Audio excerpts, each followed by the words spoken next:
My name is Anne Walsh.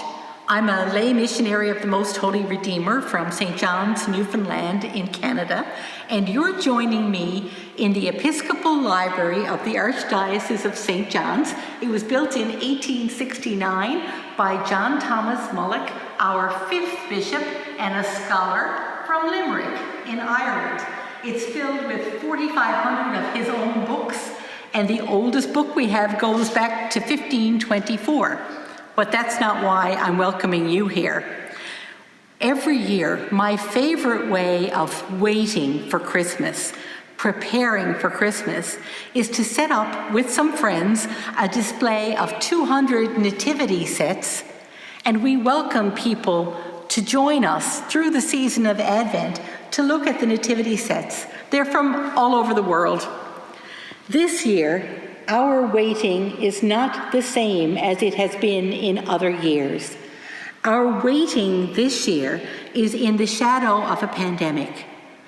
We are waiting for something different than before. We may not be able to gather with families and friends the way we did last year. We may not be able to worship the same way we did last year. So we are waiting with hope for a new reality, for an end to a pandemic, for a vaccine, for healing, and for a new coming together. Our waiting this year has an edge of hope that it always does, but more particularly this year.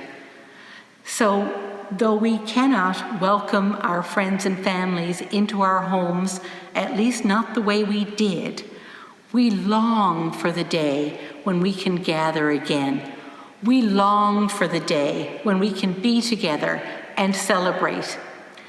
Waiting and longing are closely connected. But there's something else I'd invite you to think about.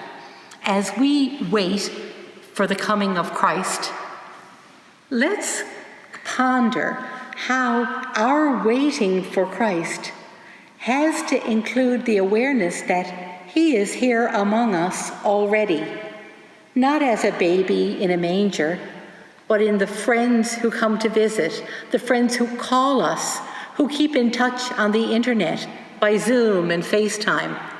Christ is already among us. He's here in the poor, the people who most need our help, who most call upon our help. And God is waiting for you this Advent. God is waiting for you to be the hands, the feet, the love, and the mercy, the face of God for those who most need to feel it, to see it, to touch Him in you. So this season, we're waiting for God. We're waiting for healing. We're waiting for hope. But God is waiting for us too. For God is waiting for us to be His face, His hands, His feet, His love in a world that desperately needs it.